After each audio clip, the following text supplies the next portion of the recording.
Mm.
Hi again, everyone.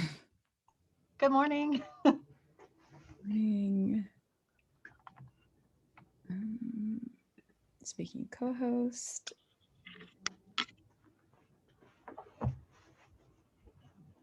Are we recording now? Can we? Oh yeah, but I can pause. Call yourself the MBA.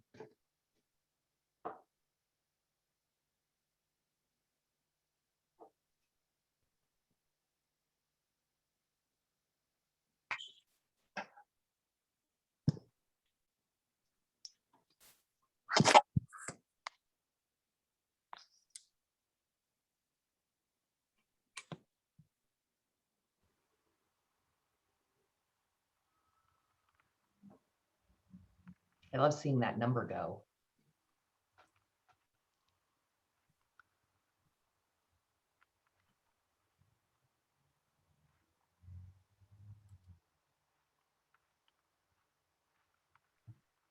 Good morning, ladies.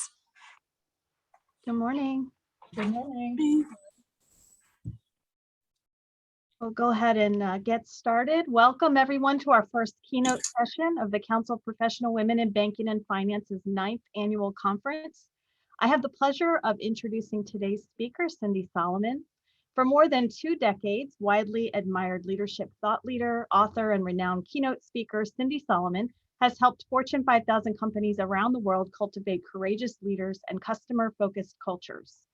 A self-confessed recovering corporate executive, Cindy's mission is to radically update the way we think about and practice leadership to create high-performance teams focused on consumer experience and results. Cindy has joined us today to discuss courageous leadership for women, the unwritten rules of success. Following Cindy's session, she'll lead us through a purposeful networking session. Please engage with Cindy and other participants during the session using the chat feature. Please join me now in welcoming Cindy. Thank you. Thank you so much, Christy, and welcome to everybody on the call. I am so appreciative of you taking the time to spend with me today, and I am so looking forward to hearing from you, hearing your thoughts and comments. So if you wouldn't mind, I'm already going to ask you for some help here. Go to your chat box, because I love you asking questions, heckling. Feel free to heckle. I'm really good with a good heckle. Feel free to heckle, ask questions, but go ahead and go to your chat box for me and let me know where you're calling in from, because I'm also very curious to see where the audience is coming from. Maybe even introduce yourself, let other people know that you're on, what your title is, what bank you're with. That would be amazing. So feel free to engage with each other as well on the chat as we go through this. So I get the wonderful opportunity to talk about my absolute favorite topic to talk about, which is courageous leadership for women. And I don't think I need to tell anybody on this phone call what a year it has been, right? I mean, we're into what, month 15 of this craziness. And our world has been turned upside down. I think all of us need to really be aware of and pay attention to the fact that not only has how we work, where we work, how we school our children, heaven help us, heaven help any of you who are still homeschooling, but how we have our kids go to school, how we interact with each other, how we build relationships with each other. Every possible piece of our lives has changed over the past 15 months. And I don't know about you guys, but I'm kind of feeling like this right now. Anybody else? Anybody else? Hand raisers? Anybody? Go ahead and say amen in the chat box if this looks like you at any point, this morning already. But we have been juggling an extraordinary amount of change. And kind of the good news is we're all feeling the same way. We're exhausted, we're stressed, we're anxious, we're still waiting for information coming down the pike every day. Are we back to work? Are we not back to work? Are we hybrid? How much longer? Who's been vaccinated? Who hasn't? Is it time to travel? Will we ever get to go on vacation again? So all of those questions are happening around us. And the irony is, while all of those things have changed for us, there's some things that haven't changed. And I know I'm preaching to the choir here, which is why this is my favorite audience to speak to, because the biggest thing that hasn't changed and actually has even changed, gotten worse over the past 15 months, is the numbers for gender equality in organizations. I just read something and I haven't been able to confirm it. It was in a blog post, so I'm not sure if it's completely accurate, but it feels accurate to me. If any of you have been watching the news in the past couple of months, which I know we're trying to all wean ourselves off of it as we can sometimes, but if you've been watching the news, women in the workforce are at their lowest numbers since 1988. Lowest numbers since 1988. And I think for all of us on this call, again, preaching to the choir here, we know why. We know that the bulk of the extra work in the home with the kids, et cetera, has fallen to women. We also know that in a virtual world, all of those things that get in our way as women in the workplace are exacerbated. So it's not surprising that that number is so horrific. But now the question becomes, what do we do about that? I think one of the most interesting statistics that I've read recently is that there are more CEOs named John and David in the S&P 1500 than there are in CEOs in the S&P 1500 than there are women CEOs. I mean, if you look at this stat, this is what tells you that whatever it is that we've been doing as women isn't getting us where we need to go. So that's where what I've been working on for the past 20 or 25 years comes in. And as my friend Laura Liswood says, and if you haven't read any of her books, you really should, I highly recommend her. It's not really a glass ceiling, it's just a thick layer of men. Anybody else think that this is hilarious? I think this is one of the funniest things ever. Anyway, so the question now becomes, what do we do about that? How do we really start making progress? Because it's clear, and don't get me wrong, I think, things like this are absolutely vital so we can have these conversations. ERGs are vital. Paying attention to how your organization works as it systematically is vital. But I also think there's some opportunity of things that we can do personally for ourselves to start making progress going forward. I think we're all in agreement that, nothing is ever going to go back to normal, whatever the heck that would even look like. We now have to start to create a new better for ourselves. And ironically, this pivot point, this place where are we back to work in person? Are we not? It's a hybrid world. Everything is on the drawing table. So we have an opportunity to proactively ask for things, do things, and start to look at things differently more than we've ever been able to do, I think, in the recent past. So how we make progress, in my view, and in my work over the past 25 years, is all about building your personal courage. And once you're able to really focus on that and look at that personal courage piece, it opens up an entirely different world for you. And where I'm coming from on this is I own a leadership development company. We focus on creating courageous leadership at scale. We have over 400 companies on our client list. We have over 9,000 interviews we've conducted on the topic of courage and courageous leadership. And most importantly, in this number, I need to update the slide, I realize we've had over 320,000 people go through our courageous leadership programs. And these are programs that, for example, your banks would offer within your organization for people. And what we have learned about courage and courageous leadership is pretty amazing. And I want to start by talking about what we learned just globally, whether it's men, women, early career, late career, et cetera. First thing we learned about courage is entirely personal. It is impossible to talk someone in or out of their courage or in or out of their fear. It's something that happens inside each of us individually. And I'll give you a silly example on this. Everybody go to your chat box, and I want you to give me a yes if getting on, even on a Zoom call like this and presenting to a couple of hundred people would not be your favorite thing. What about anybody who, let's imagine live presentations, which hopefully are coming back soon one day, and I'll get to see people's faces again. But presenting live in a room of 1,000 people, how many people? A little nerve-wracking. Okay, lots and lots of yeses. I actually haven't seen anybody with a no yet, but they would love to do that.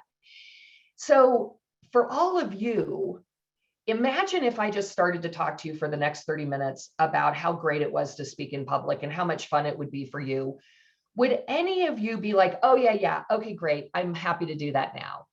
Anybody that you would be like, yeah, absolutely, I'm ready to go? Yeah, no, crickets on here. No, thank you. Yeah, we've got some like big no's, capital no's. Nope, not me. I love it. So I can talk all day long. And if you have kids, you've seen this happen. If your kid's afraid of something, you can yak all you want. But for me personally, doing this, I was actually on this call 30 minutes early because I was so excited because I get to like present. I have my first public, live in-person keynote coming up in June, and I'm literally counting the days. I love it. It's my happy place. I have no anxiety or fear at all about presenting. I'm going to be on the big TED stage next year. I cannot wait. I literally have a calendar in my office that's counting the days until I get to be on that stage. So for me, public speaking takes no courage. But for all of you, it would take courage for you to do. And this was the biggest learning I had in all of this research that we've done, is that courage isn't what we've been taught. Courage isn't about being fearless. It's about having the ability to take action in spite of that fear. So if you look at the past 15 months, courage is not the absence of stress, anxiety, uncertainty, and fear. Courage is actually the ability to have all those feelings, to have that fear and stress and anxiety, but to still take action in spite of it. And I think once you start to think about courage in this way, it's a game changer. Because when you have that moment of fear and anxiety, if you don't let that stop you from taking action, that's the courageous step. It takes me no courage to do this presentation or to speak in front of, I have a keynote coming up for 12,000 people in December. Please let it happen. But 12,000 people, and I'm thrilled to do it. I'm so excited. I can't wait. But for many of you, that would take a lot of courage.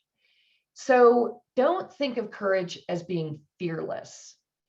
Think about it as being able to take action in spite of that fear with full knowledge. Second piece that we learned in this courage research is most of us think we aren't. And this is terrifying to me.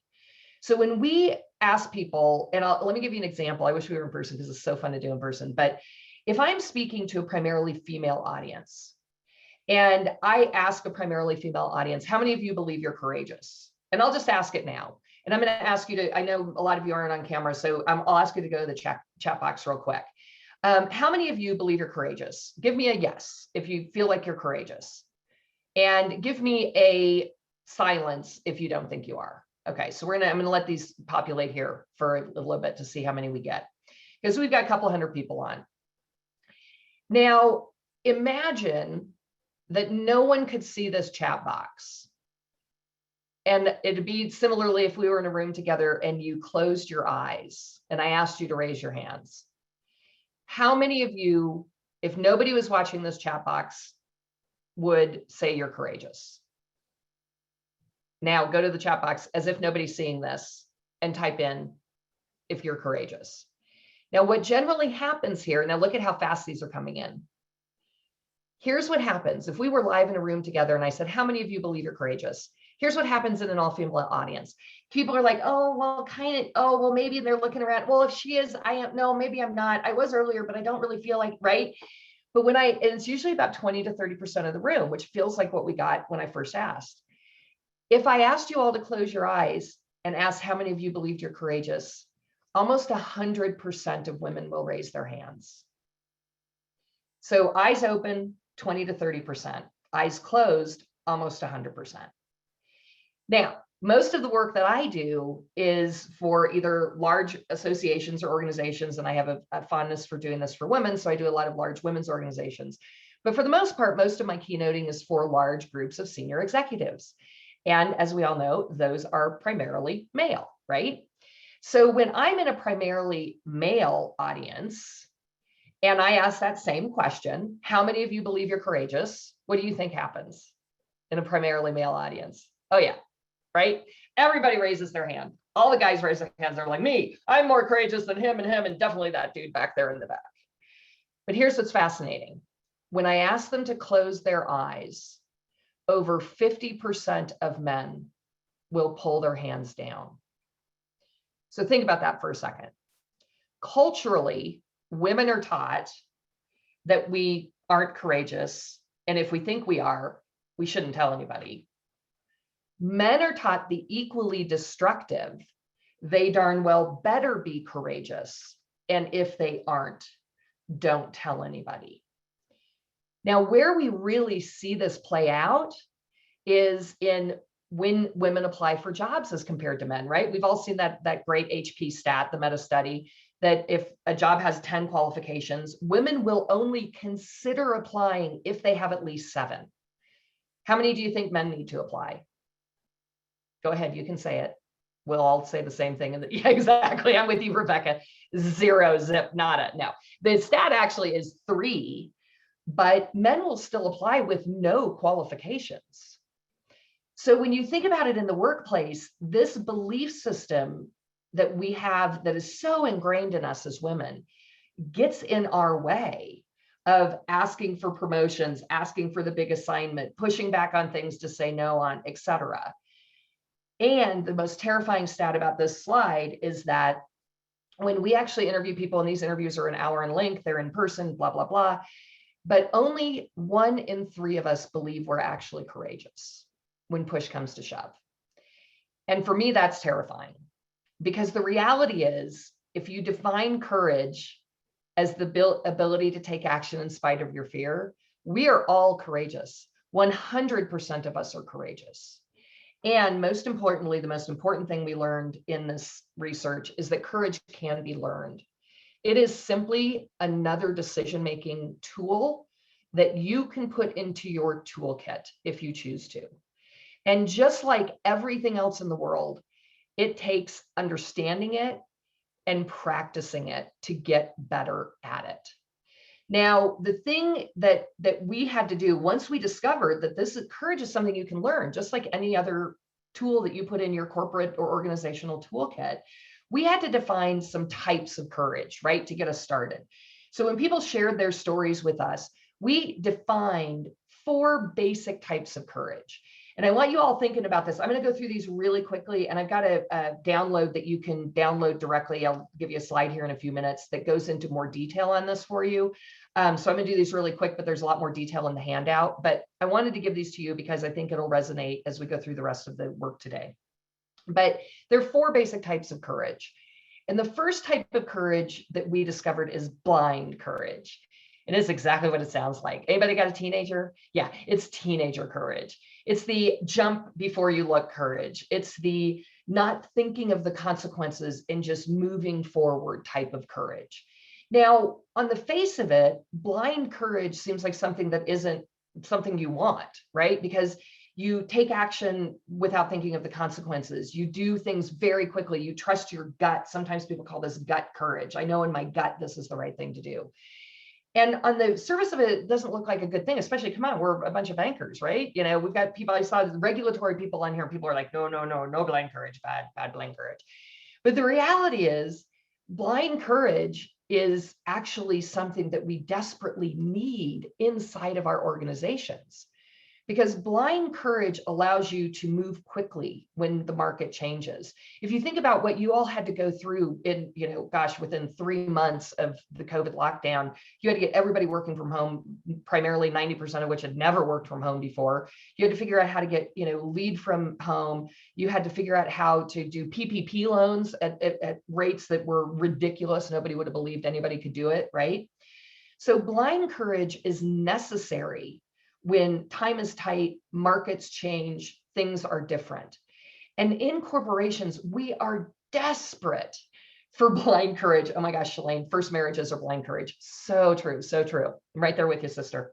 But blind courage is so necessary because how many of you have sat through like the 50th meeting on a $5,000 spend or a one-line policy change?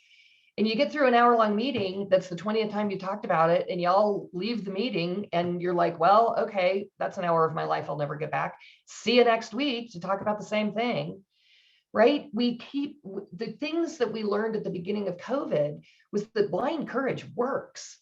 I mean, you all got people working from home. You all got PPP loans at record rates.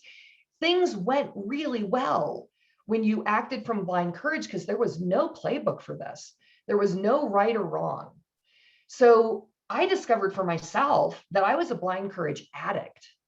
And we'll see if anybody else, let's see if anybody else is on here who's a blind courage addict. You say this sentence a lot. That sounds like fun. Anybody? Give me a chat if you're a blind courage addict. There we go. Excellent. There are some bankers who are blind courage addicts. I love it. But here's the thing about blind courage. Absolutely necessary. And in highly regulated, slow-moving, hierarchical organizations, that's where we need it the most. So that's the first type of courage. And interestingly enough, one other little factoid about blind courage, 86% of wildly successful entrepreneurs act primarily from blind courage because it allows you to move quickly. It allows you to not attach to negative, consequences. It allows you to try new things without personalizing it as a failure. So when we talk to the Google boys, we talk to the Facebook boys, we talk to all the boys in Silicon Valley, and 86% of them act primarily from blind courage because it allows them to move quickly, learn, and move on. So that's the first type of courage we identified. Second type of courage is why all of you are sitting on this call. It's role courage. Role courage is if you believe it, you are it, and you are so well trained that you'll make the best decision. Okay, not the right decision, the best decision. When you think about it, I use this picture of a firefighter very specifically. And if you want a really great story about role courage, take a look at my TED Talk on how to build your courage, because it'll give you a great long story. We don't have time for it today, but great long story about what role courage really looks like. But role courage, I use a firefighter and first responders as an example because they are trained to run into danger. They are trained to run into things that our cellular desire is to run away from. The example I use in my TED Talk has to do with my nephew, who's a firefighter. And he's so terrified of public speaking that he almost passed out in front of a room of kindergartners. But he runs into fires for a living. And when I asked him about that, he had this great sentence. He said, well, I'm not afraid of running into fires because I'm so well trained. I'll make the best possible decision for myself and my team. Now, here's what's interesting to me about this. He didn't say right decision. He said best possible decision for myself and my team. Now, many of you in banking, I believe probably from a technical side of your job, feel this role courage, right? But when it comes to the leadership side or the career side, do you feel that type of courage? And I think that's why you're here. That's why these events are so amazing. And I thank the MBA for putting these on, because right in this moment, you are each building your role courage because of the training. Third type of courage is crisis courage. And this is exactly what it looks like. It is life or death. It feels like life or death. It shifts you into instinctual mode. Crisis courage. We all were using our crisis courage at the first 3 or 4 months of this. I think the sad part for many of us is we feel like we're stuck in crisis courage. You're reacting. You're just trying to keep your head above water. You're just trying to get through the day and moving on. Crisis courage does improve performance. You scare somebody to death, you can get up to a 30% bump in performance. Everybody on this call is like, now that's a good factoid I can use as a leader. Scare them to death, 30% bump. The sad part is it really only works once. If you keep scaring people to death, their performance falls off a cliff. And if any of you have ever worked for somebody who's stuck in this crisis courage quadrant, you know what this feels like. Everything's the number one priority. Everybody's head's on fire. Everything has to happen immediately, and how draining that is. But crisis courage is useful. We were all in it those first 3 or 4 months of lockdown, but you use it sparingly and only when it's necessary. And then most importantly for this conversation, I think, is core courage. And core courage is really the most difficult type of courage, because core courage requires you to spend time before you need it, thinking about what it is for you.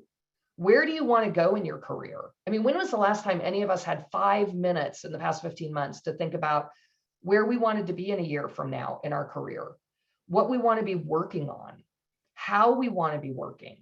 And I think as we move into this hybrid world, it's going to be vitally important for us to spend some time here. Core courage is best exemplified for me is if you ever worked for that leader who is like, the whole house is on fire, but they are cool, calm, and collected. They're keeping everybody focused on the goal. They've got the destination in mind. They're letting people bring their best ideas. That's somebody who's done the heavy lifting of figuring out their core courage for themselves before the crisis hits. So in the workbook that you can download, there's some exercises in here that help you get an understanding of which type of courage you're most comfortable with. But just a shout out now to the chat box. How many of you feel like there's 1 or 2 types of these courage that you're most comfortable with? You know, blind courage, you love jumping, you love doing things that are new, you love learning new things, you love the uncertainty because you can try different things. Role courage, you love to get the training, you love to be thoughtful about how you're moving your skills forward. Some of us might be addicted to crisis after this past 15 months. I'm working with a lot of companies and a lot of leaders who just can't get out of that reactive mode. And core courage, you know, maybe you've done the heavy lifting on this already, and you know where you're going and what you want to do and what your team needs from you and where your team needs to go, et cetera. So we all have 1 or 2 of these types that we're most comfortable with. But where the value in this knowledge comes, this is really interesting if you start looking at the types that all of us are putting in here. What's really valuable about this information is understanding not just what type you're most comfortable with, but what type of courage do you need for a specific situation. If you're a leader of people, you know, our workshops focus on helping leaders identify this and help them understand what type of courage their teams need to build in order to address their goals and where they need to go. We've discovered that entire organizations have a type of courage that they're most comfortable with. So once you understand this and have this knowledge, you can start to choose to go after it, different types, and use different types. And there's no one type that's better than the other. And all of us use all 4 types multiple times every single day, but we do it unconsciously. If we can get conscious about it, we can start making moves faster. We can start helping our teams move faster against goals. And most importantly, I think we can move our own careers forward more quickly. So everything I've shared with you to date is true for men and women. Other than how we view courage, all of this is true of men and women. But here's what is actually different for women as we now take this to the next step. I think most of us would agree, and I know we've got I'm sure we have a huge cross-section of ages on this call and different places in your careers. But for those of us who have been around the block, I'm just talking about myself right now, at the beginning of our careers, it's really about some super basic, tangible things. It's about putting in the time. It's about hitting your goals. It's about saying yes, frankly, to everything to get the experience that you need. But somewhere around the middle of our careers, all of that changes. Those things of saying yes to everything, hitting the goals, putting in the time, does not move us forward. So we are still, usually women are still playing from that old rule book. I believe there's some really specific unwritten rules that somehow men get either from people who are leading them or mentoring them, or just because of the way their brains work, that we need to understand. Because what gets us to the middle of our career doesn't get us to the rest of our career. those become ticket to entry skills. And as a matter of fact, most of those work against us as we move forward. So let's talk about what we can do to more proactively move our careers forward. And it really does come back to this idea of courage. That's why I shared the 4 types of courage with you. So the questions become really tough.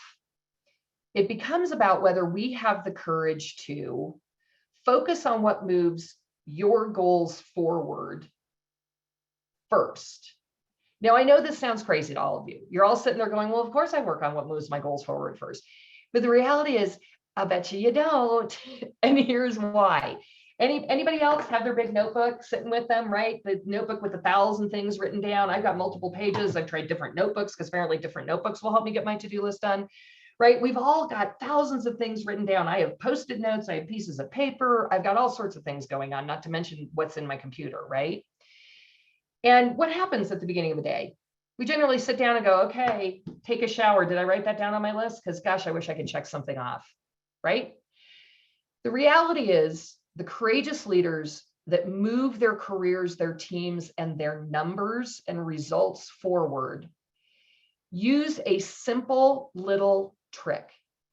And this simple little trick, when we interview these people and when we see these 300,000 people go through our program, some of you might already do this intuitively, but I know for myself, I have to have more discipline and creative practice around it. And I call it the $100 test. Every night before you close up shop, for the next day, take a look at that giant to-do list. And imagine that you have $100 to invest in only 3 things, to get 3 actions for the next day that will give you the biggest return on that investment. Now, for some of us, for example, this morning, I have another big presentation tomorrow that I need to get done for another keynote I'm doing for a couple thousand people. And on my to-do list that I made last night, I put all $100 on getting that presentation done. So for today, that's my biggest investment that will give me the biggest return on my time investment. Some days it's 33, 33, 33. Some days it's $75 on one thing, 12.5 and 12.5 on the other 2. But whatever it is, just choose 3 things. Write it down on a Post-it, put it on your screen. We've had great luck with some of our organizations that we work with. They make it their screensaver on both their computer and their phones. So on the next morning, when you gravitate to your phone, your brain is already starting to see those 3 priorities. Because what happens in reality is we immediately lose focus. We start working in our inbox, which I'm going to talk about next.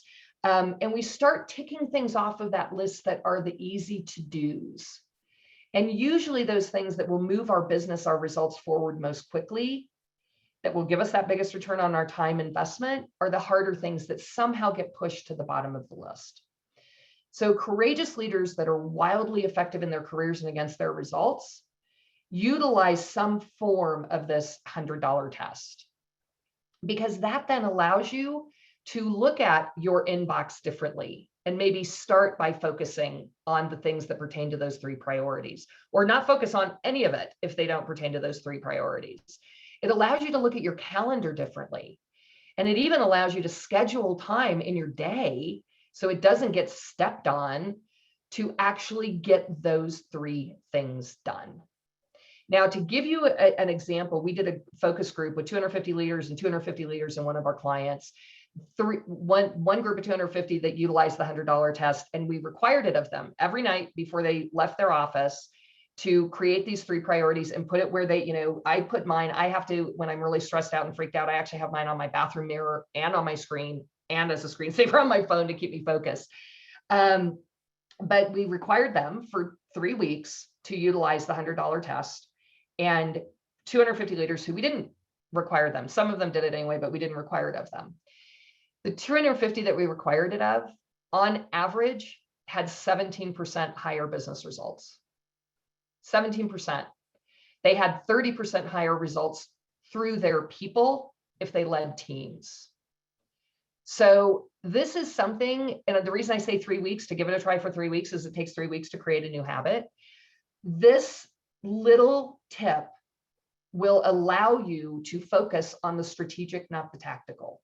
It'll allow you to actually start to control your mind and your day based on what will give you the most results, the biggest return on that time investment. So that's the first thing we learned about courageous leaders that stand apart from their peers. Second thing we learned is we have to stop using our inbox as our priority list.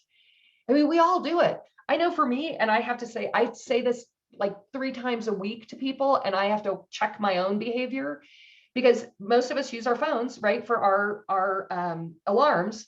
And it takes everything in my being when I'm still in bed. I haven't even been awake for 30 seconds to stop my finger from hitting that email button. Because the minute you hit that email button, you've lost your day. And here's what's weird about our inboxes. How do we approach our inboxes? You open that up, and apparently magically, whatever is most important is at the top of that email list, because that's how we start going through it, right? No, that's not the most important thing. That's just whoever was lucky enough to send it to you most recently before you pop that box open. Our inbox, the tyranny of our inbox stops us from focusing on what's most important.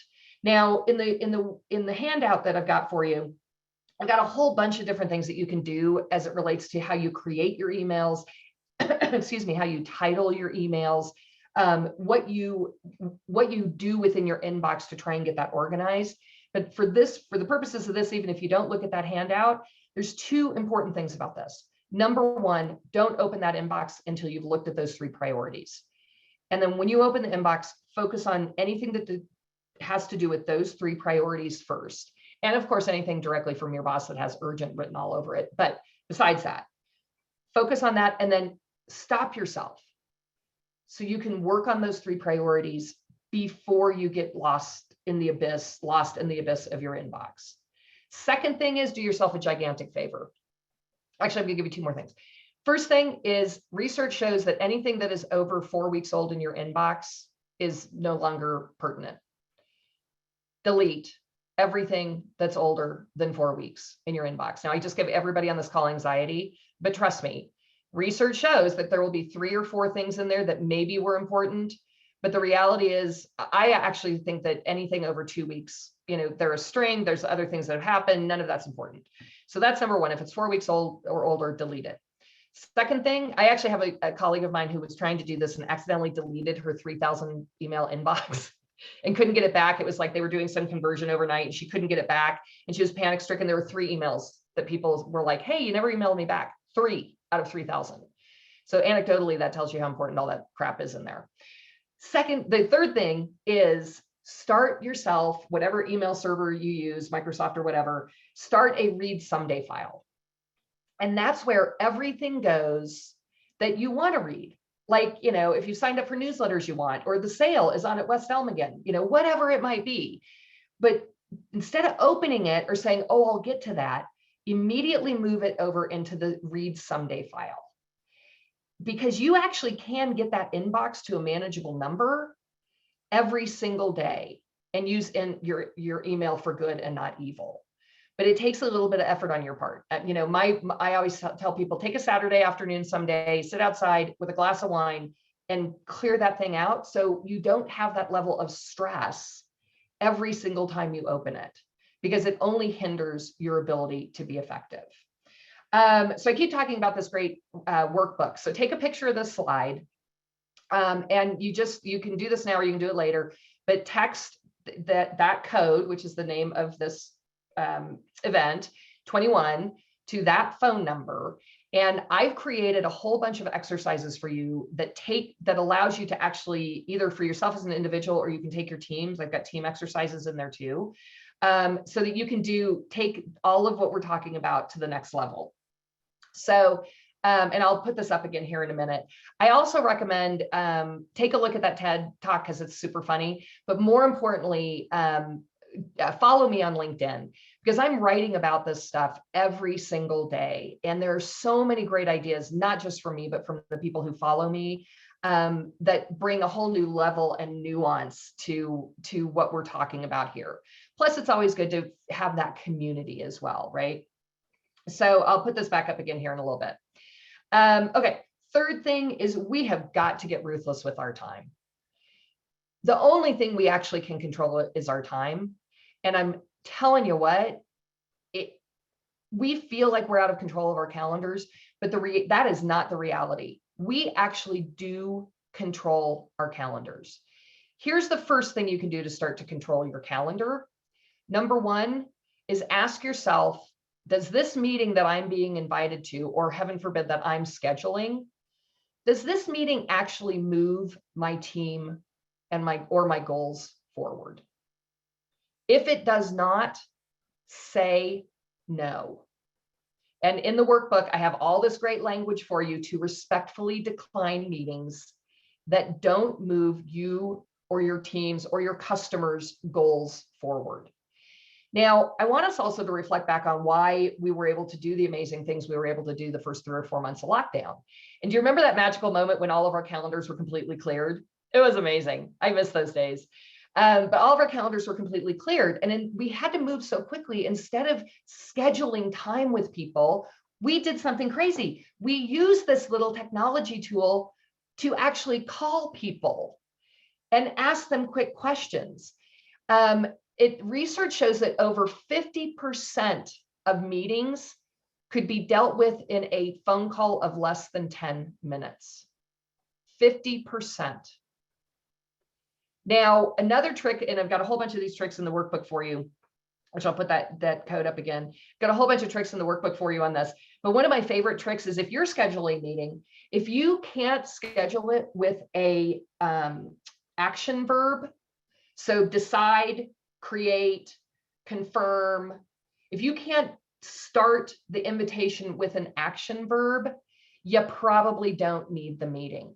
And by the way, review doesn't count as an action verb.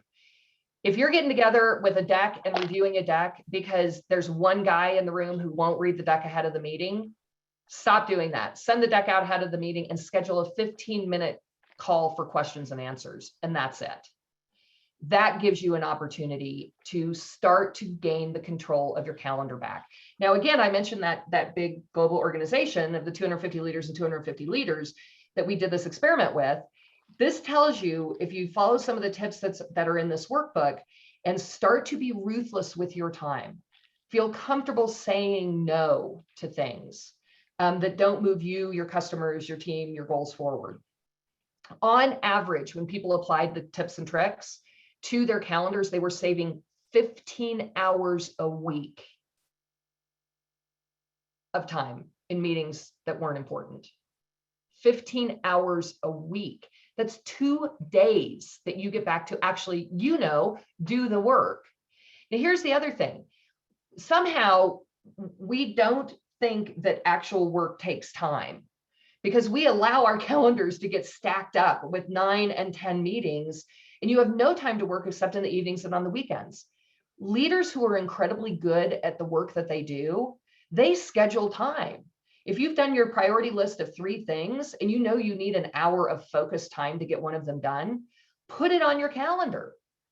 Don't feel bad about scheduling time to get work done. Now, here's something we're researching right this second.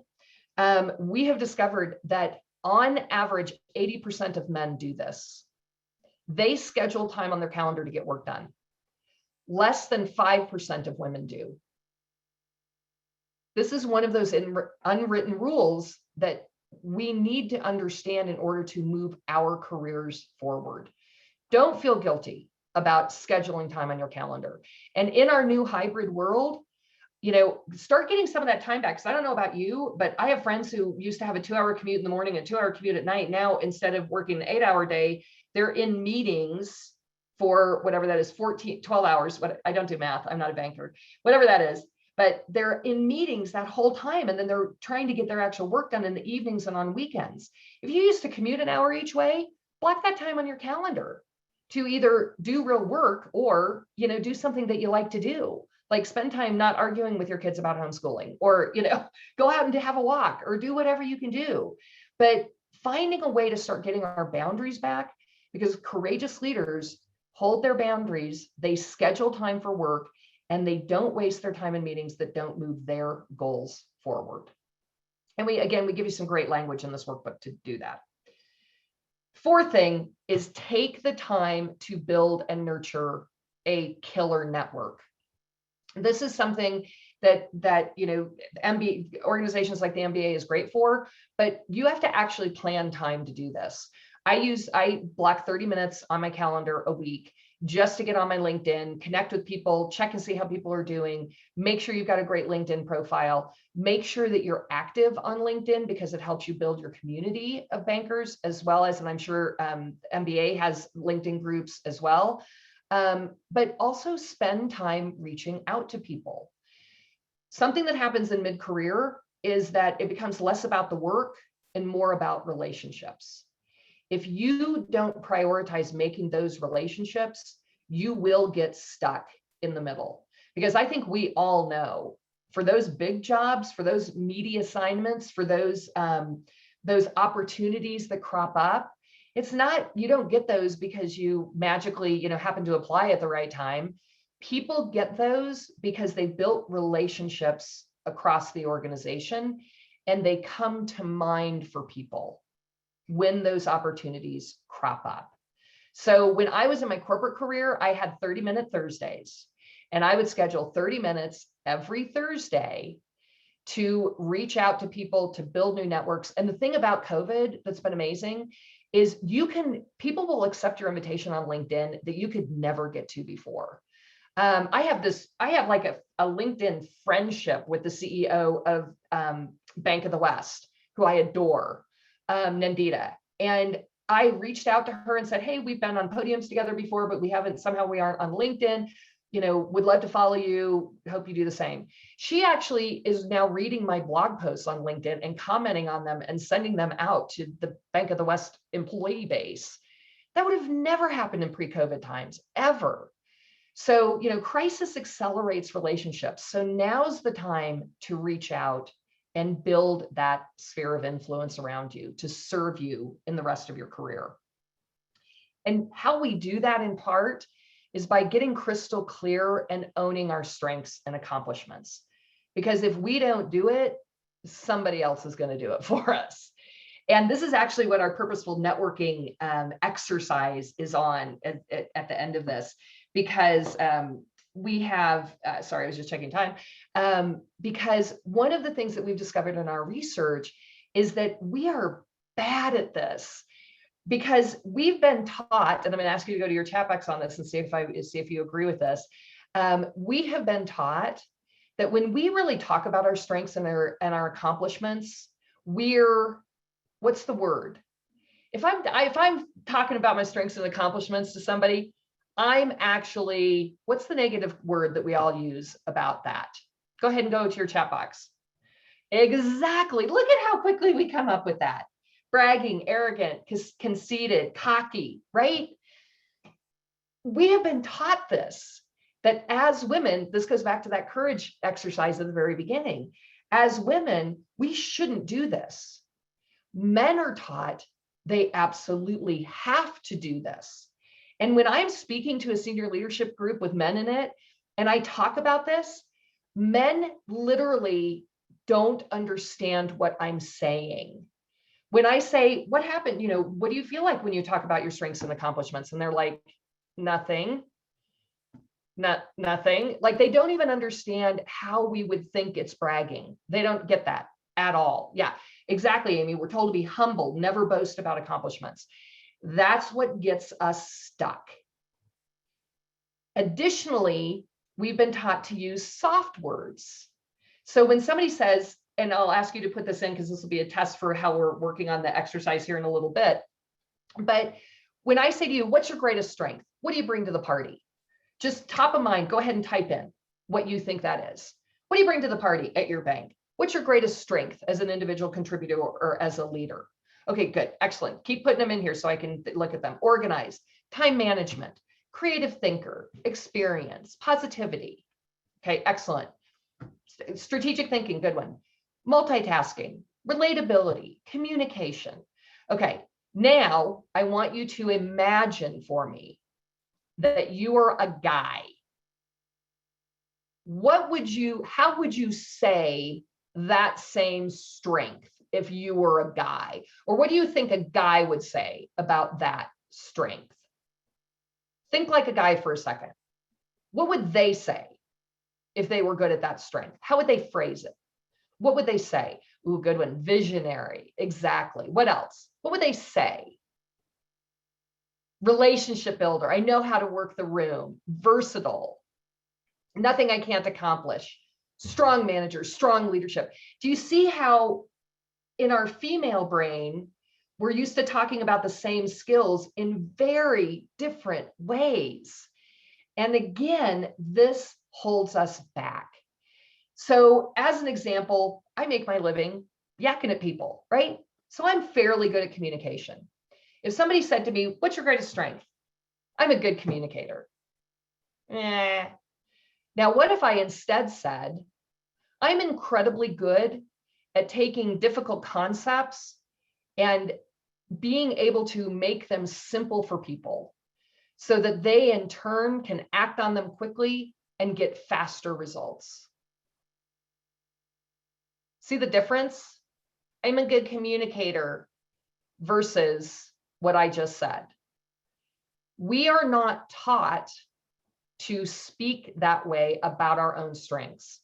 And therefore, when we're competing against men for a role and we are unable to describe the strength specifically, what makes us special, and how it impacts the business, we've lost out on the opportunity.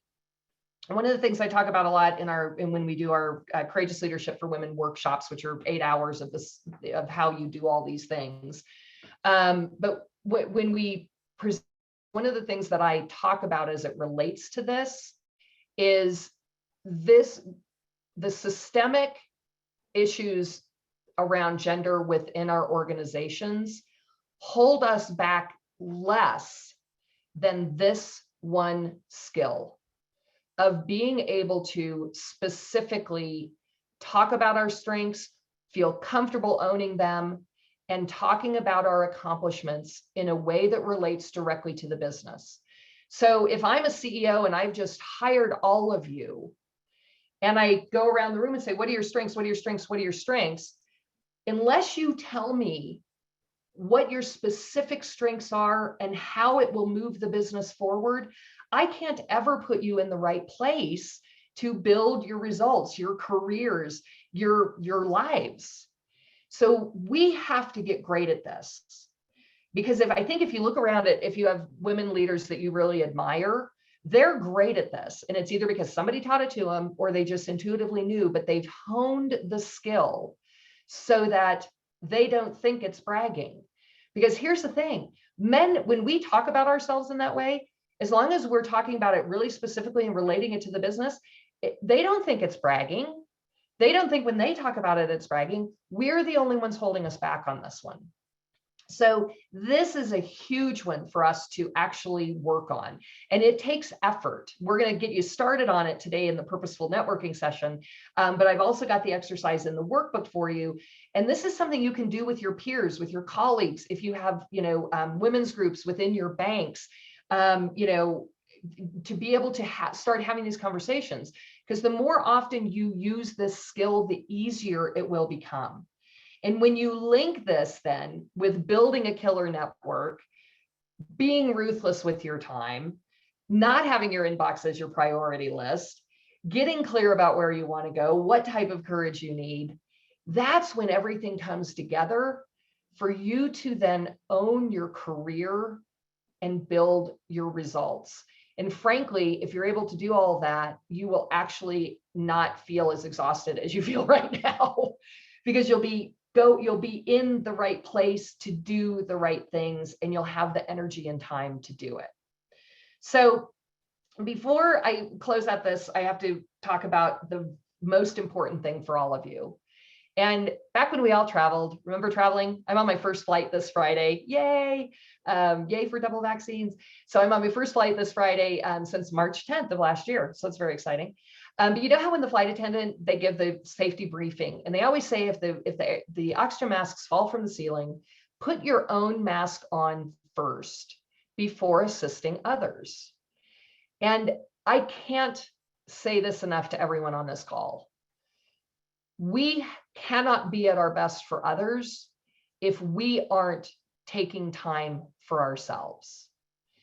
We have to find a way to put boundaries around our time again. We have to get ruthless with our time. We have to focus on those things that move our goals forward first, et cetera, et cetera, et cetera. Because if we don't do that, we can't be at our best for ourselves, certainly, but we can't even be at our best for others. Scheduling time to get the work done, all those little tips and techniques will allow you to start putting your own mask on first. Because coming out of this, none of this is going to get any easier. And, you know, heaven forbid, what if we have another wave? What if there's a whole other thing that comes down the pike? What if it's the zombie apocalypse? This is our new world. So if this is our new world, we have to be ready for it. You have to think about this as a marathon and not a sprint. We are training for a marathon here. I have this great quote that I love by Robert Allen that says, everything you want for yourself and your team and your work and your company and your organization is just outside your comfort zone, just right outside, because it's going to take courage to try and adapt and use some of these tools and techniques. And it's going to feel weird and it's going to feel clunky. But if you have the courage to keep building your skills, you will enable yourself to have an entirely different career, frankly, life, you know, relationship with your work, etc. One of my favorite things to think about is often when we think about changing things and trying to build new habits and get rid of old habits, we always think about what's the worst thing that can happen. What if instead you thought about, if I just try some of these things for 21 days, what's the best thing that could happen? And I think that best thing is to enable you to build the career and the life that you want. So with that, I want to go ahead and shift over into our purposeful networking session. So for this, I'm going to ask you all, and we don't care what you look like. I wanted to wear a baseball cap today, but just because I like you guys so much, I didn't. We don't care what you look like, but we want you to turn your cameras on, because this is going to be participative, and we're going to be putting you into groups of, I think we're, Christy, I can't remember, 4. I think we're putting people into groups of 4 for the exercise. Does that sound right? And I have to defer to Anne on that one. Oh, right. Yeah. Excellent. So Anne, I think we said groups of 4. So that I think would be ideal for the time that we've got set up. So we're going to be randomly putting you into groups of 4, and this is going to be a jump start on your purposeful networking. And I'm going to give you something to work on. It's not just going to be like, hi, nice to meet you. No, it's going to be an exercise that allows you to start to own your strengths, because I think this is one of the hardest ones for us to deal with. So pay attention to this. And again, this is in the workbook that MBA sent out to you. The assignments, when you get into your group of 4, you're going to need to very quickly just grab an assignment. You're either going to choose to be the facilitator, the scribe presenter, or the timekeeper. Now, the timekeeper doesn't just keep track of the time that you're going to have 15 minutes and then, oh, it's over, we didn't get to the deliverable. You actually have to help the facilitator set pace. So your bankers do math, figure out how much time you have for each of the things that are in the exercise. Then your scribe's going to take notes for your group and then present their learnings back to the group in the chat box when we get through with this. So you don't have to present to people, you just have to put something in the chat. Facilitator, you're in charge of making sure your team gets to the deliverable, okay? So have the courage to own your role, whichever of these 3 roles you choose. Here's the exercise. I'm gonna read through this, see if there's any questions. Then I'm gonna ask everybody who is participating to put your cameras on, and we're gonna put you into groups of 4. So this is the owning your strengths exercise. You're gonna share your full name, your full title, and your organization. Now, here's an interesting factoid. One of the reasons that women are sometimes invisible in meetings is because men unconsciously level set in their brains. So when they come into a room, whether it's a virtual or live room, if you don't give somebody your full name and your title, you become instantly invisible to them. Or if you don't, if they're inside your organization and using your title would feel weird, you tell them why you're in the meeting. In our focus groups that we've done on this, men have actually not even seen the women who don't give their full title.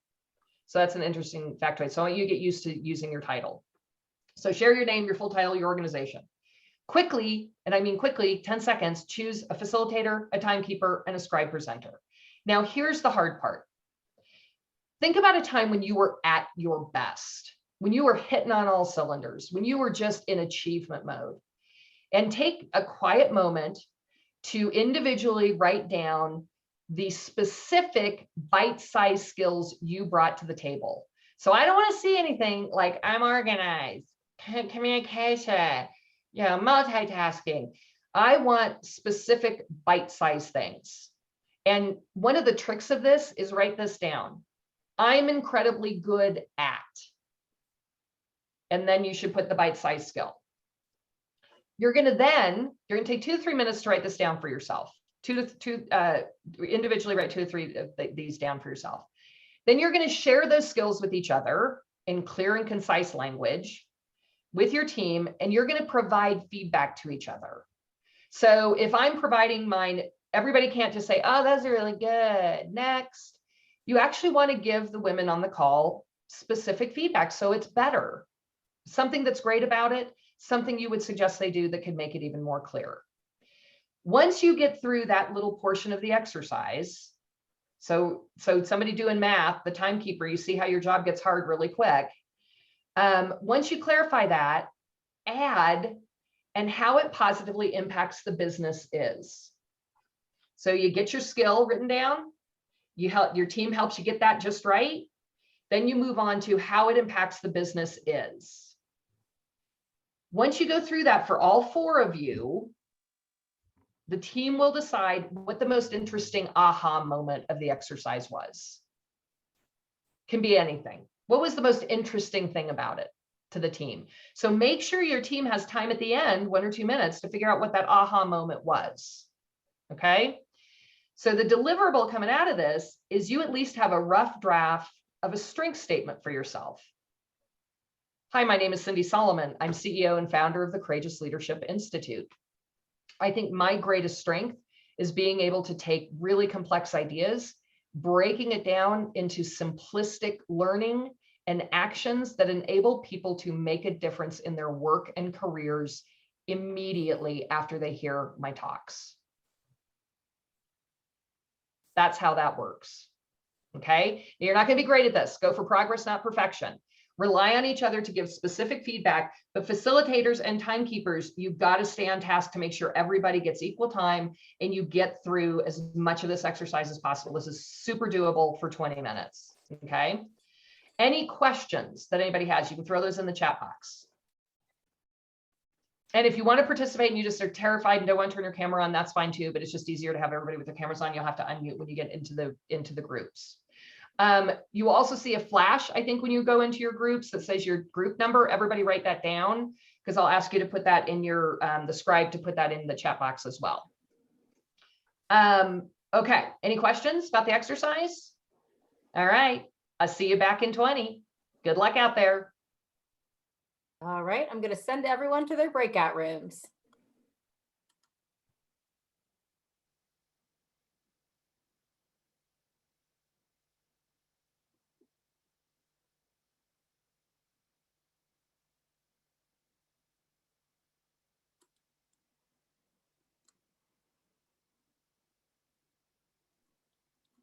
I moved myself back out because I always freak people out when I'm in their breakout group. Oh. Yeah, we had 140 some people on the list, so we've got 33 different rooms. A couple of the rooms only have 3, but only. Oh, that's 2. fine. Yeah. That's fine. And Clara, I think whoever Clara is might be stuck. Oh, okay.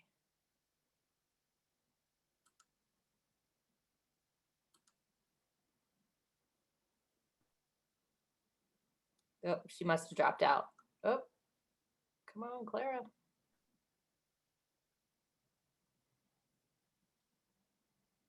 Clara and Carrie Wood, yeah. Sometimes I think that thing comes up and it says, if they're doing other things and it says, you know, join your room, they miss it. Yeah, and I didn't set a time, so you said they had 20 minutes? Yes. And then I think I just hit the close all rooms and it'll I think give them a warning and then they'll pop back in. Yeah, make sure the warning is only like 10 seconds. Okay. Yes, I think you can schedule how long the warning is.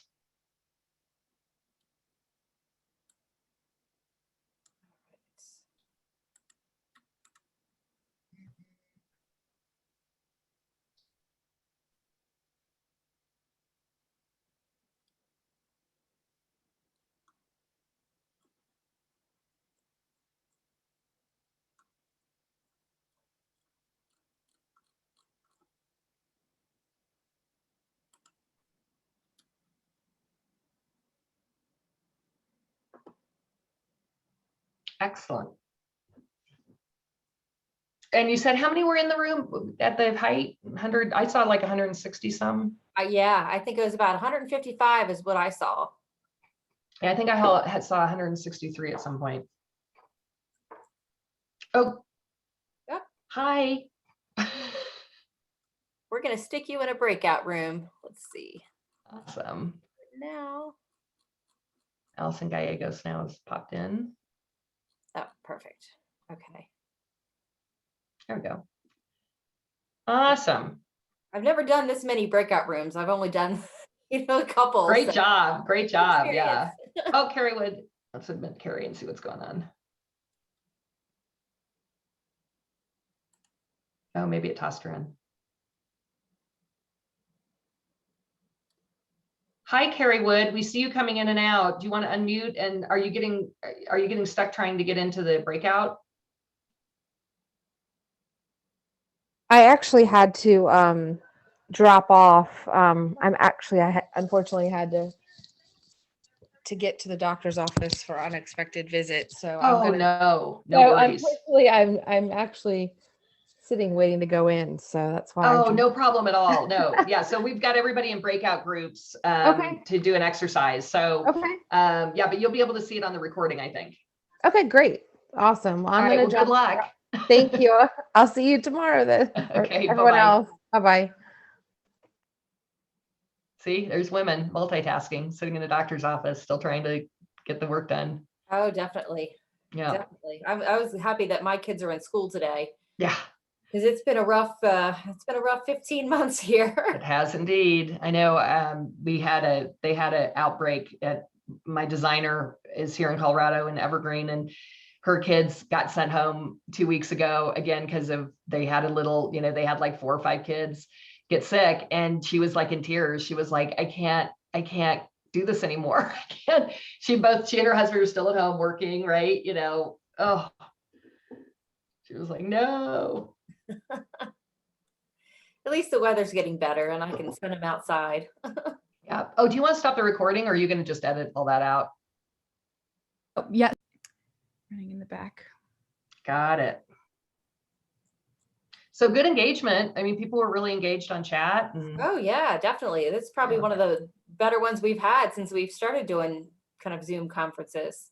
great. Excellent. Glad to hear that. And I think a lot of it is the audience. Like this is just a great group. Like it's Yeah. a shame that you couldn't be with us in person I because know. it is such a big event for us. It's Yeah. and Well, I got everyone- plenty of topics. Think of me for next year. I'd love to Oh, come. definitely. Yeah, because we were supposed to be live way back when we started talking about this, remember? Yeah. Yeah, it was for last year, right? It was supposed to be this time last year. Yep. And we had to Yeah. cancel last year. We Yeah. just didn't have the time to get it up and going, but Well, and I don't think any of us thought we'd still be here. I mean, I didn't. I don't think any of us could have foreseen this. yeah. But I tell you, it is nice not having that commute every day. Yeah, I mean, I was talking about that focus group, right? So we did a focus group of those 500 leaders, and this is an old school company. It's primarily boomers and Xers, and 72% of people said that they would not come back. They would quit before they would come back to 5 days a week in the office again. Wow. 70%. Yeah, we were talking about kind of going back in, and now that the kids are in school, and I thought I live on the Eastern Shore, and you have to cross the Bay Bridge to get Oh, across. Well, God. Fridays in the summertime, everybody comes across that bridge to go to the beach, Right? and traffic backs up so much. And I Mhm. thought I'll come back in, but I'm not coming back on a Friday. Exactly. Well, and we don't need to be in the office 5 days a week. It's just not necessary. Yeah, I'm gonna hop into room 16 real quick. Somebody was having an issue. Let me see Oh, if I okay. can solve this. All right, I'll be here. Okay.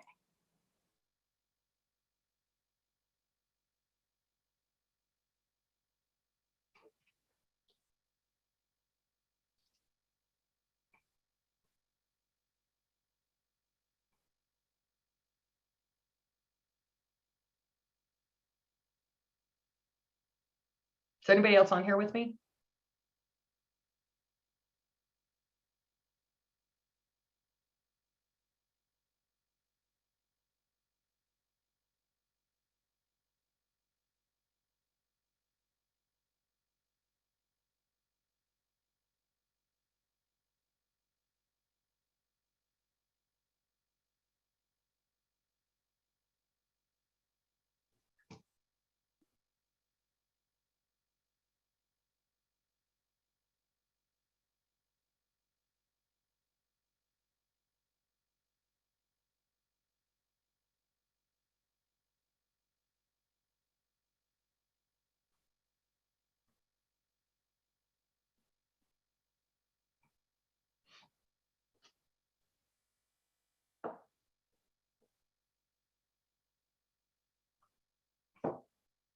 Oh, you're muted. So I think somebody was having some audio issues in one of the Mm. rooms. So I'm gonna see if I can send her the audio information real quick. Oh, bummer. Wait, how much time do we have left? Do you know? Can you see? Well, it's 11:56. What? How much time do we want to have when we bring them back? Well, we gave them 20. Did usually it'll somewhere in your screen, if you're a co-host or a host, it tells you how much time is left for that 20 minutes. All right. It usually has I'm not a co-host anymore, I think, so it doesn't show up on mine. Yeah, unfortunately, I don't think I set a time for it. Oh, So okay. I have no idea what time we went into that. I'd say it's been at least, I mean, because it was probably 11:50 when we went in. So it's been 6 minutes, 7 minutes. Oh, I think it's been longer than that. Oh, okay. Um, Why don't we just call it at 12:05, and that'll give us another 10 minutes back together? Is that enough Yeah. time? yeah. Okay. So at 12:05, send out a broadcast message. Oh, so it's not automatically pulling them back. You didn't set it for 20 minutes, No, right? I didn't set it. Okay, got it. Okay. So yeah, at 05, tell them that that they have 3 minutes to finish up. Okay. And then we'll pull them back, and then I'll do a close. Perfect.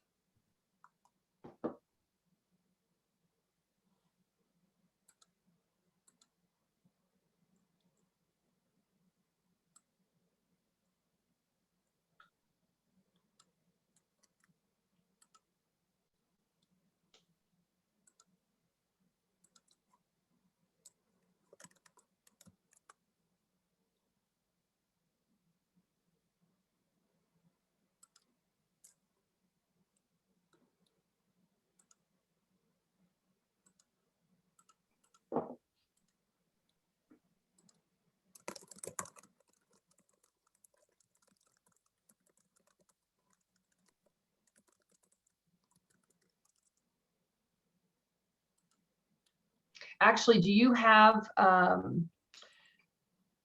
we can find out exactly what the time is, because I bet, because Christy's in a room, right? Yes, I think she Maybe was if having you- some.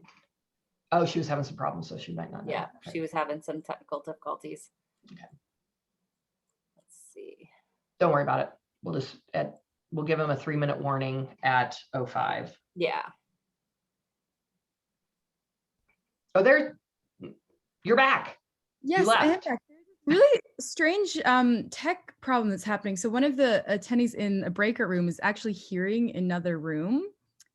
Huh. It's because if they're on their phone and on camera, their phone's going one place and their camera's in another place. So they have to merge the two. Exactly. So that's what I noticed. And I tried to move her. But for some reason, Yeah, I should have said that. I forgot about that. Usually I give people that instruction that they because we could have been watching people and merging them if there was if they had their phone number. Did you happen to notice what time we went into this exercise? I think just over 5 minutes ago. Okay, we're all at totally different times. Yeah. We're like, no, we think it's like 10 minutes. We think 50. Yeah. I thought it was on a timer because usually it's on a self timer for 20 minutes. It just yanks them back. So none of us noted the time, but we're going to give them a 3-minute warning at 5 minutes after. Right. So that would be in about 10:05. At 10:05.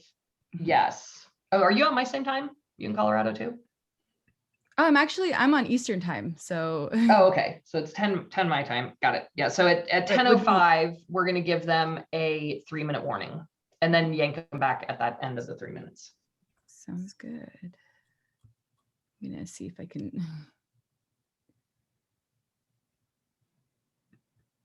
Yeah. Anybody who's showing up as a phone, they probably need to link you can just link their phone and their, yeah. I'll be right back. Okay. We can help you. Do you want us to help too? Because there's so many people. Okay, apparently not. Yeah, well, we're going to be going through this tomorrow as well. We have a networking with our, it's going to be led by our advisory council. So our advisory board. So we've got, I think, 10 altogether. So hopefully we'll have more people per room, but yeah, so that is a key is before you put them into the groups, if you just tell people, because they go up to the 3 dots in the top of their picture, and if they're on their phone and their camera, it'll say merge phone and camera. And you just tell everybody who's on both things to do that before you shove them into the groups. So how do they do that? They go up to... So in the corner of the picture, when you put your cursor on your picture, there's 3 dots. And it'll say one of the options, because the technology knows that you're on a phone and camera, and it'll say merge my audio and video. Okay. So they do it themselves. And then if you get everybody who's on two things to do that before you put them into the breakouts, it solves the problem. Okay. Well, we're learning. Yeah, and that's my fail. I usually remember to say that. So that was my failure. Sorry about that. That's okay. Like I said, I haven't had a whole lot of experience with groups and breakouts, but again, trial by fire. That's right. Learn here. Well, and I usually in our workshops, one of our slides says be forgiving, because there's always something that crops up in these. Yes. Oh, I've been dealing with technical issues all morning long. I bet. Hi, Andrea. Hi, did you get knocked out of your room? Or are you guys coming back? Oh, people are coming back. Excellent. Do we want to go ahead and give them a warning? So anybody from this group who's just coming back, can you unmute and tell me, is it already been 20 minutes or are you done ahead of time? I think we're done ahead of time. We just had some chats and stuff. But one of the hardest things is we didn't have that overview. We couldn't find it to make sure we stayed on track. Oh, nuts. It's in the workbook. It's in the MBA workbook that I don't know how you guys got that to everybody. And I didn't get one. From the platform. If you go to the resources. Yeah, if you go to the resources all the way at the bottom, it's linked in there. Okay. Okay. It's also in that workbook that the SMS that I gave you. It's if you had a chance to download that, it's there. But we should have been more specific about that. Sorry about that. That's okay. So we think we did it from our notes well, but that's it. Good. Awesome.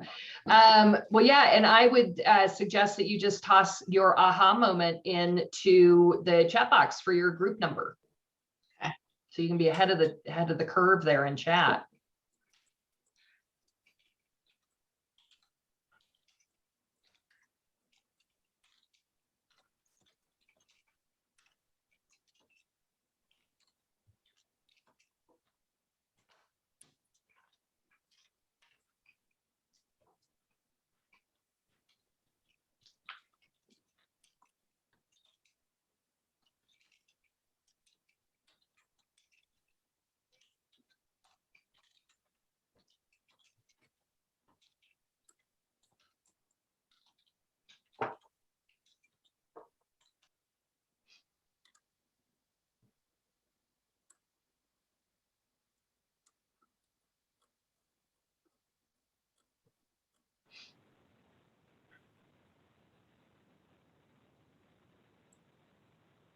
Okay.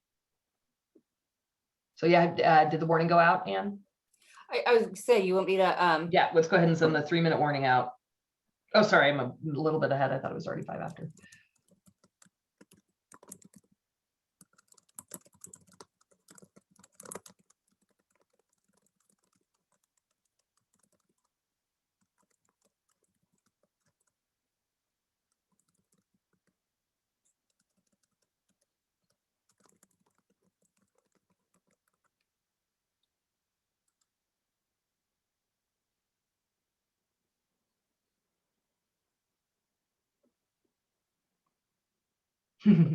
Cindy, I did just download it now.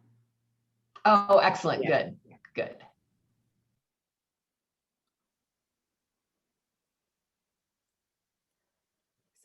so Andrea, are you down in Florida now? Oh, did we just lose her? Oh, you're muted. You're muted. Wait, am I unmuted? Yeah, it's hot. It was funny. I was telling the ladies in the chat, since we had extra time. So the internet, I never know what to expect. So last night I'm checking everything out and I'm making sure, and I'm like, yes, I don't need my techie husband or my son to help me, right? Right.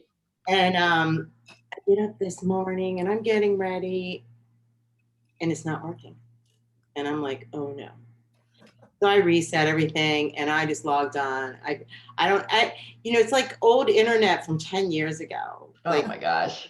When you're in the burbs and it's slow. So yeah, that does not support our new reality. no, it doesn't.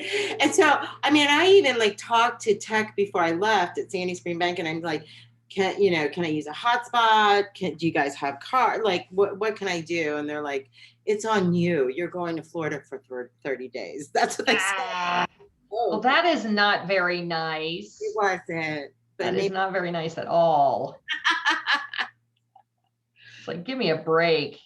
But it seems to be holding up. And Good. so I guess tomorrow when I have to do, the piece. Nice. I talked to Christy. If anything happens, we're ready to step in. So don't worry about it. Okay, cool. We've got your back. Yay. So, well, since you got your very own coach here, I'm going to talk to you guys about your aha moments. So, yeah, the killer is that we're nurturers in some manner. That sometimes works for us and a lot of times works against us. Part of the nurture piece is saying yes to too much. Part of the nurture piece is scheduling other people before you. Love the listening skills. So here's what's really interesting is, even phrasing listening skills in a different way and linking it to a business outcome is huge. And you really can link it to clients. One of my greatest strengths is I'm an active listener, and that enables me to hear the specifics of what a client needs and turn that into bigger, better business for the bank. Right? That's the way that links a specific skill, active listening, with what it does for the bank. Tell me how I can use you that gets me something.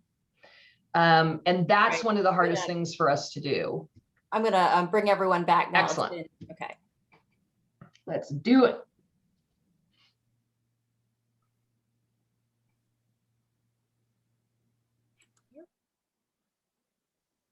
And it's interesting, the catch-22 of being a nurturer is it doesn't serve you in the second half of your career unless you can channel it correctly. Welcome back, everybody. Yay. Oh, it's so good to see people. I've been sitting out here in abyss all by myself in the void, like all alone. I always think about, did anybody watch The Good Place? It was my favorite show. I love The Good Place. If you haven't watched it, oh, it's an amazing binge. It's like a perfect binge for the times we're in now. But there was a void that everybody went to. It was very lonely. That's how I felt the past 20 minutes in the void. Great to see everybody.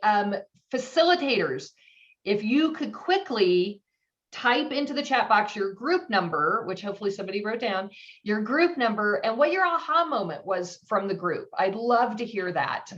And first of all, I'm so proud of all of you for staying on. I know it was so easy to be like, oh, our presentation's over. Do I really want to do this?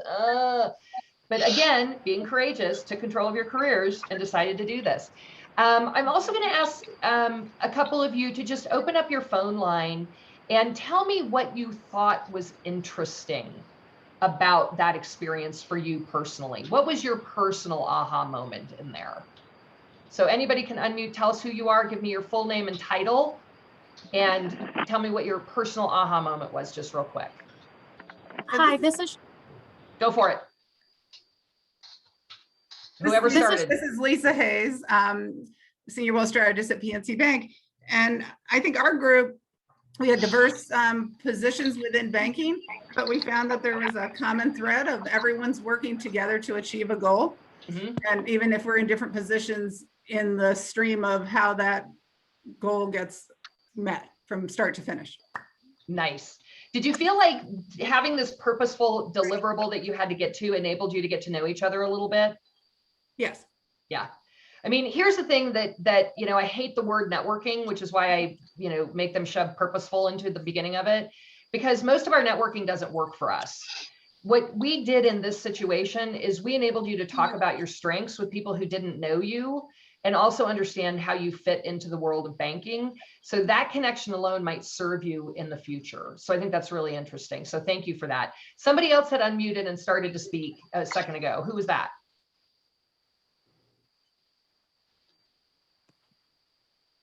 No, they're not giving it up now. I They're can like, go on. oh, go for it. What was something This is- interesting for you? This is Crystal from Rosedale Federal, and Oh, wait, Crystal, sorry. Can you give me your full name and your full title? We have to get used to doing this. Go ahead. Crystal Rubino, and I'm an assistant vice president and area manager for retail. Excellent. So We that's a great example, because just to stop you, Crystal, you build credibility by that title. You had to work hard for that title. Freaking own that title. Okay. Lesson. All right, go ahead, Crystal. What was an aha for you personally? Well, there are three of us. We're also in three separate roles, but we all had a similarity of the PPP loans and working through those from the beginning of COVID and throughout. And we found that not only were we helping our banks, but the communities that we're serving. And it was really a nice handhold through all of this, our bankers with our community leaders. Nice. I love it. Thank you, Crystal, for sharing that. I think one of the most interesting things about the opportunity that we all have in our purposeful networking piece, and I really jump-started you with this little exercise, making you get used to saying your name and your title. It is vital. I cannot tell you how important that is. Second piece is we have to get some mental discipline for ourselves around talking about our strengths in a way that enables somebody to put it into action. So, so I'm going to go to group 15 just randomly here. Group 15, Patricia wrote, their aha moment was being courageous and taking leadership of a project that was at hand. Self-sufficient and organized successfully to accomplish the task. Excellent. So this just jump starts this conversation for you. What you need to get great at is for you personally taking that statement. Something I'm incredibly good at is, so I'm just going to rephrase this. I don't know if this is true or if this fits, but I want to give you another example.